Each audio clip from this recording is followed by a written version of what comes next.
The Will Brown versus Broc Feeney battle is going to be intriguing to watch again this year. They went head to head all last year. It wasn't until the last event in Adelaide that Brown was able to prevail and ultimately win the championship. They had a huge amount of success between them over the course of the year, and it's hard to just differentiate what exactly separated them in the end. If we have a look at some of the key metrics, their race pace or their speed across the whole year, they were basically exactly the same. In fact, they were within 0.01 of a second, averaged out across the whole year. Broc Feeney got the better in qualifying, had the better qualifying average. He also had a better ability to maximise his qualifying lap. That is, put all his best sectors together to form his best time. Feeney's lap time consistency and tyre degradation were better than Brown's, but it was Brown's ability to gain positions on the first lap and gain positions over the course of the race that ultimately were the difference between him winning the championship and not. If we look at that in raw numbers, we can see Brown's qualifying average was 5.8 versus Feeney's 4.8, but it was Brown's 2 position gain per race versus Feeney's essentially 0 gain. That was the difference. So where Broc was starting 1 spot in front of Brown at the start of the race, Brown was able to move 2 spots forward. There's a really good example from New Zealand where the racecraft of Brown and his ability to make a pass under pressure is shown. It just so happens that the pass is on Feeney. If we have a little look here, it's coming through turn 3 into 4, and the pass is done at turn 5 under brakes here, Brown on the inside. Now, it looks like a fairly simple pass, but it's actually been really well executed and set up 2 corners before the pass was made. If we have a look in slow-mo, coming through the fast turn 3, Brown drifts out wide and just sticks his nose up the inside of Feeney. You can't pass into turn 4. There's no way he can pass, but he stuck his nose out and it's just upset Feeney a little bit. He brakes a little bit too late. Brown's able to hit the apex, and Feeney, as a result of braking late, just runs a little bit wide here onto the dirty track and away from the apex. If we pause it here, you can see the effect of that. Brown just upsetting Feeney a little bit on the entry. He's missed the braking marker. He's gone wide. Brown's made the apex, and then he's able to just get up the inside to get the pass done. That was for the race lead with about 12 laps to go. Brown ends up winning the race. A really good example of the racecraft from Will Brown. If we look at the in-car, you can see here, he just sticks it up the inside there. Feeney just washes it wide here, couldn't get to the corner.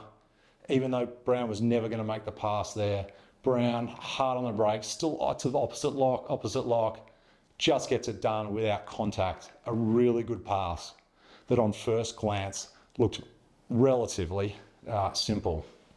Let's now have a look at another example. This time it's Broc Feeney trying to overtake through the same sequence of corners in the same race. He's trying to overtake Matt Payne, and if we roll the vision, we can see going through that turn 4, he's right up on the curb, but so is Matt Payne. He's still right behind Matt Payne. Exiting 4, he's got all the work to do into 5. As a result, big lunge, goes wide. Matt Payne's able to make the pass and get back past Feeney. Now, Feeney does make the pass again in a few laps' time, but it is a good example in direct comparison to Will Brown.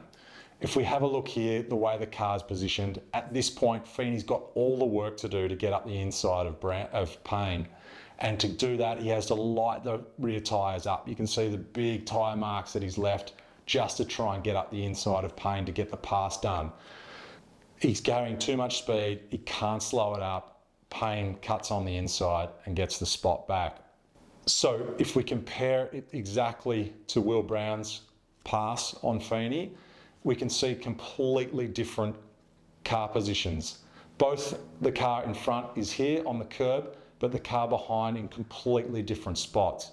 Both at the same track, both on the same day, one successful and the other not. And it's just one example of Will Brown's ability to move forward in the races and his ability to consistently overtake cars, which as we looked at earlier, was the ultimate difference in what determined the championship. This graph really brings it into perspective, Brown's ability and how good he is. This shows the previous 10 championship winners in our championships, and it shows the positions gained per race, their average positions gained, and their qualifying average. So we can see here, of all the previous 10 champions, McLaughlin in 2019 had the best qualifying average, but on average, he lost a bit over 1 position per race. Will Brown's actually got the lowest qualifying, or the highest qualifying average of all the previous 10 champions. But look where he is in the positions gained per race. He's up above Van Gisbergen in 22, 21 and 16. And Van Gisbergen was widely regarded as one of the best at passing cars. So Will Brown is elite at passing cars during the races. I also wanted to show Feeney where he sits relative to the previous champions, and he sits smack bang in the middle. He had a tremendous year, and it was only this ability by Brown to be able to move forward consistently that was the difference. So who comes out on top this year? Well, it's going to be really interesting to watch. If we look at the numbers so far in 2025, the trend from last year is exactly replicated. Brown's qualifying average worse than Feeney's, but his ability to gain positions in the race superior to Feeney's. It's only 3 races. We've got a long way to go, and it's going to be really interesting to watch.